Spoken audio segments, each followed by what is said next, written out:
Matius pasal 12. Pada waktu itu, pada hari Sabat, Yesus berjalan di ladang gandum. Karena lapar, murid-muridnya memetik bulir gandum dan memakannya. Melihat itu, berkatalah orang-orang Farisi kepadanya, "Lihatlah, murid-muridmu berbuat sesuatu yang tidak diperbolehkan pada hari Sabat." Tetapi jawab Yesus kepada mereka, "Tidakkah kamu baca apa yang dilakukan Daud ketika ia dan mereka yang mengikutinya lapar? Bagaimana ia masuk ke dalam rumah Allah dan bagaimana mereka makan roti sajian yang tidak boleh dimakan, baik olehnya maupun oleh mereka yang mengikutinya, kecuali oleh imam-imam? Atau tidakkah kamu baca dalam kitab Taurat bahwa pada hari-hari Sabat, imam-imam melanggar hukum Sabat di dalam bait Allah, namun tidak bersalah? Aku berkata kepadamu, di sini ada yang melebihi bait Allah. Jika memang kamu mengerti maksud firman ini, yang ku kehendaki ialah belas kasihan dan bukan persembahan, tentu kamu tidak menghukum orang yang tidak bersalah. Karena Anak Manusia adalah Tuhan atas hari Sabat." Setelah pergi dari sana, Yesus masuk ke rumah ibadat mereka. Di situ ada seorang yang mati sebelah tangannya. Mereka bertanya kepadanya, "Bolehkah menyembuhkan orang pada hari Sabat?" Maksud mereka ialah supaya dapat mempersalahkan dia. Tetapi Yesus berkata kepada mereka, Jika seorang dari antara kamu mempunyai seekor domba, dan domba itu terjatuh ke dalam lobang pada hari Sabat, tidakkah ia akan menangkapnya dan mengeluarkannya? Bukankah manusia jauh lebih berharga daripada domba? Karena itu, boleh berbuat baik pada hari Sabat. Lalu kata Yesus kepada orang itu, Ulurkanlah tanganmu. dan ia mengulurkannya, maka pulihlah tangannya itu, dan menjadi sehat seperti tangannya yang lain. Lalu keluarlah orang-orang Farisi itu, dan bersekongkol untuk membunuh dia. Tetapi Yesus mengetahui maksud mereka, lalu menyingkir dari sana. Banyak orang mengikuti Yesus, dan ia menyembuhkan mereka semuanya. Ia dengan keras melarang mereka memberitahukan siapa dia, supaya genaplah firman yang disampaikan oleh Nabi Yesaya. "Lihatlah, itu hamba-Ku yang Kupilih, yang Kukasihi, yang kepadanya jiwaku berkenan. Aku akan menaruh roh-Ku ke atasnya, dan ia akan memaklumkan hukum kepada bangsa-bangsa. Ia tidak akan berbantah dan tidak akan berteriak, dan orang tidak akan mendengar suaranya di jalan-jalan. Buluh yang patah terkulai tidak akan diputuskannya, dan sumbu yang pudar nyalanya tidak akan dipadamkannya, sampai ia menjadikan hukum itu menang.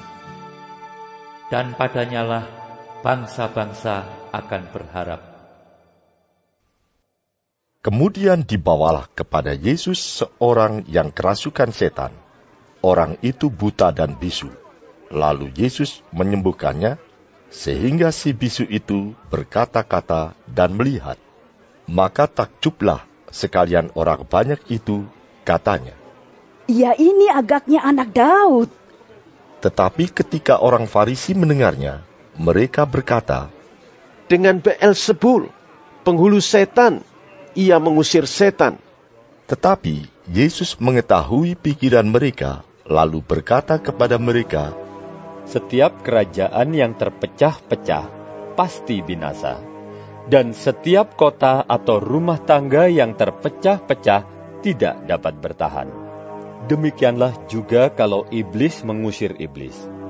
Ia pun terbagi-bagi dan melawan dirinya sendiri. Bagaimanakah kerajaannya dapat bertahan? Jadi, jika aku mengusir setan dengan kuasa Beelzebul, dengan kuasa siapakah pengikut-pengikutmu mengusirnya?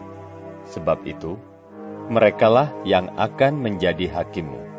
Tetapi jika aku mengusir setan dengan kuasa Roh Allah, maka sesungguhnya kerajaan Allah sudah datang kepadamu. Atau bagaimanakah orang dapat memasuki rumah seorang yang kuat dan merampas harta bendanya apabila tidak diikatnya dahulu orang kuat itu? Sesudah diikatnya, barulah dapat ia merampok rumah itu. Siapa tidak bersama aku, ia melawan aku.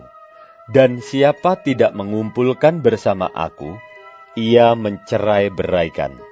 Sebab itu, aku berkata kepadamu, segala dosa dan hujat manusia akan diampuni, tetapi hujat terhadap Roh Kudus tidak akan diampuni. Apabila seorang mengucapkan sesuatu menentang Anak Manusia, ia akan diampuni. Tetapi jika ia menentang Roh Kudus, ia tidak akan diampuni, di dunia ini tidak, dan di dunia yang akan datang pun tidak. Jikalau suatu pohon kamu katakan baik, maka baik pula buahnya. Jikalau suatu pohon kamu katakan tidak baik, maka tidak baik pula buahnya. Sebab dari buahnya, pohon itu dikenal. Hai kamu keturunan ular beludak, bagaimanakah kamu dapat mengucapkan hal-hal yang baik, sedangkan kamu sendiri jahat? Karena yang diucapkan mulut meluap dari hati. Orang yang baik mengeluarkan hal-hal yang baik dari perbendaharaannya yang baik, dan orang yang jahat mengeluarkan hal-hal yang jahat dari perbendaharaannya yang jahat. Tetapi aku berkata kepadamu, setiap kata sia-sia yang diucapkan orang harus dipertanggungjawabkannya pada hari penghakiman. Karena menurut ucapanmu, engkau akan dibenarkan, dan menurut ucapanmu pula, engkau akan dihukum. Pada waktu itu, berkatalah beberapa ahli Taurat dan orang Farisi kepada Yesus, Guru, kami ingin melihat suatu tanda daripadamu.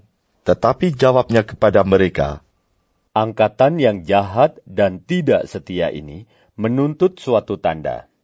Tetapi kepada mereka tidak akan diberikan tanda selain tanda Nabi Yunus. Sebab seperti Yunus tinggal di dalam perut ikan 3 hari 3 malam, demikian juga Anak Manusia akan tinggal di dalam rahim bumi 3 hari 3 malam.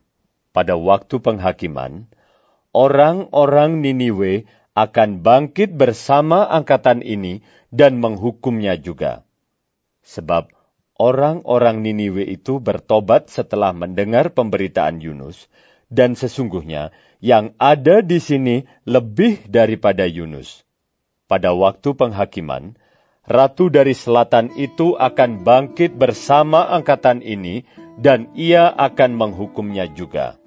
Sebab Ratu ini datang dari ujung bumi untuk mendengar hikmat Salomo, dan sesungguhnya yang ada di sini lebih daripada Salomo.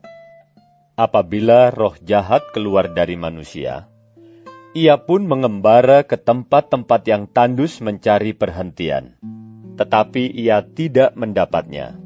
Lalu ia berkata, Aku akan kembali ke rumah yang telah kutinggalkan itu. Maka pergilah ia dan mendapati rumah itu kosong, bersih tersapu dan rapi teratur. Lalu ia keluar dan mengajak 7 roh lain yang lebih jahat daripadanya, dan mereka masuk dan berdiam di situ. Maka akhirnya keadaan orang itu lebih buruk daripada keadaannya semula. Demikian juga akan berlaku atas angkatan yang jahat ini. Ketika Yesus masih berbicara dengan orang banyak itu, ibunya dan saudara-saudaranya berdiri di luar dan berusaha menemui dia.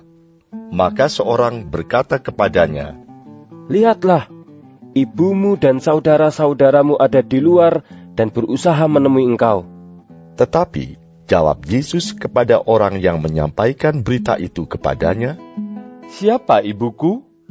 Dan siapa saudara-saudaraku?" Lalu katanya sambil menunjuk ke arah murid-muridnya, "Ini ibuku dan saudara-saudaraku. Sebab siapapun yang melakukan kehendak Bapa-Ku di sorga, dialah saudaraku laki-laki, dialah saudaraku perempuan, dialah ibuku."